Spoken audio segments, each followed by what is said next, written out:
Janvier 2024, le projet d'éducation aux médias du Club de la presse de Mons-Hainaut reprend en gouvernement provincial. Cette fois, les jeunes dialoguent avec deux journalistes politiques, Marc Sirlereau et Justin Fering.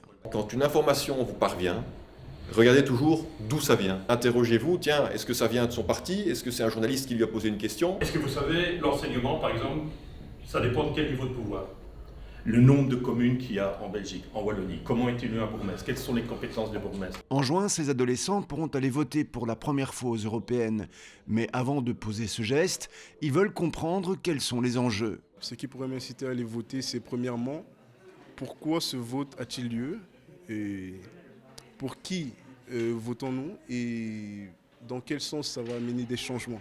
Honnêtement, je ne me suis pas encore assez renseigné sur toutes les possibilités différentes pour pouvoir être sûr à 100% de ce que je vais faire. Je veux voter déjà parce que je trouve que c'est un privilège dans notre société de pouvoir voter et qu'il ne faut pas le voir comme une obligation mais aussi du coup comme un privilège vraiment parce qu'on peut choisir les conditions dans lesquelles on va être traité dans la société. Les jeunes cherchent à en savoir davantage sur le fonctionnement des médias et le traitement de l'information politique.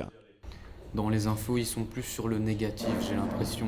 Si les journalistes n'utilisent pas ça juste pour faire vendre, parce que je pense que les nouvelles négatives, ça aide beaucoup à vendre en fait. Il faut peut-être qu'on fasse tout pour que les jeunes qui ont 16 ans comprennent suffisamment la politique pour pouvoir voter en leur âme et conscience et en ayant vraiment derrière eux les bases suffisantes que pour assumer leur vote. Si on permet aux jeunes d'aller voter à 16 ans, il faut leur donner les clés pour pouvoir faire un vote utile et compréhensible de leur part. Ce sont toutes des petites choses qui paraissent finalement naturelles pour nous, journalistes qui traitons l'actualité au quotidien. Mais on a parfois tendance à oublier que pour le public, et surtout le jeune public qui va dans ce cas-ci voter pour la première fois, que ce sont des éléments clés, c'est le cas de le dire, avant de se rendre dans un bureau de vote. Munis de matériel vidéo, les adolescents ont ensuite endossé le costume de journaliste pour interviewer leurs aînés.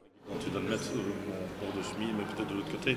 Ouais, je crois que c'est bon là. Marche là, déteins. Là, c'est bon, ne bougez plus. Est-ce que c'est assez plus? Comment vous abordez le sujet une fois sur le lieu, savoir quel sujet vous traitez ou que vous ne traitez pas? Vous devez choisir un angle. Ou sinon, vous allez dans tous les sens. Vous devez vraiment savoir simplifier les choses, synthétiser les choses. Et donc, je prends un axe bien précis. Spontanément, ils questionnent les pratiques journalistiques et les enjeux des élections. Bien, tout d'abord, bonjour. Saurez-vous nous donner les thèmes que vous préférez? Au fur et à mesure du temps, j'ai commencé à glisser vers l'actualité générale, l'actualité au sens large. Mais au-delà d'avoir un thème de prédilection, comme je suis journaliste, je suis normalement curieux et donc tout m'intéresse. On est amené vraiment à traiter plein de thématiques. Très bien, eh bien, un grand merci pour cette interview.